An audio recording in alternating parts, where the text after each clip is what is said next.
İşte evim, güzel ev. Hadi gel sana odanı gösterelim. Gel.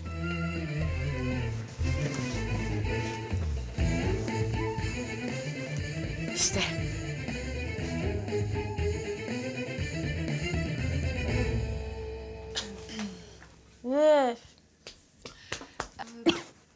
Biraz temizlemek lazım tabii.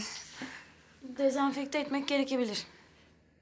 Ya kusura bakma biz uzun zamandır bu odaya girmiyoruz da. Yani anlaşırsak ben burayı pırıl pırıl yaparım. Hemen temizlerim. Benim için çok kolay. Aa süper. Evi beğendiğine göre o zaman rakamlardan konuşabiliriz. Kira 1200 lira. Ay.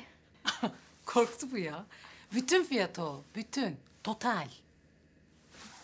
Yüreğine indi kızın ya. Kalp sekmesi. Kişi başı 400 lira tatlış. Sen onun üstüne aidat, yakıt, faturaları falan ekle. Kişi başı net 500 lira. Bir de sen çok üşüyen bir modelsen bu fiyat biraz artabilir. Ki Ayşemciğim biz genelde üşümüyoruz. Spor yapıyoruz. Böylelikle hem zinde kalıyoruz hem bedenimizi sıcak tutuyoruz. Patik giyiyoruz gibi.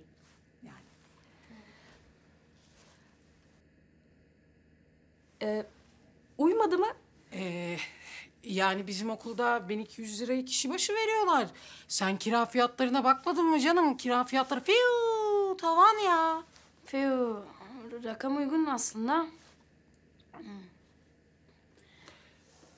Odayı mı beğenmedin? Yani beğendim. Beğenilebilir. Beğenilecek duruma gelebilir o da. Ama benim bir problemim var. Şimdi ben işe girmem lazım benim.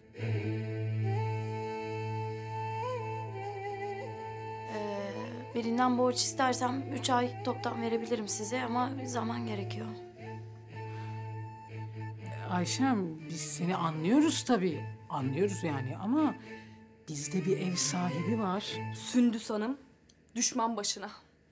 Öyle mi? Öyle vallahi yani her ay başı hemen hesapları kontrol eder. Yani 2 aydır aramız nanay. O yüzden kusurumuza bakmayacaksın artık. Anlayacağın bizde kalmadı vakit. Hemen lazım nakit. Nakit. Tamam o zaman kısmet değilmiş demek ki.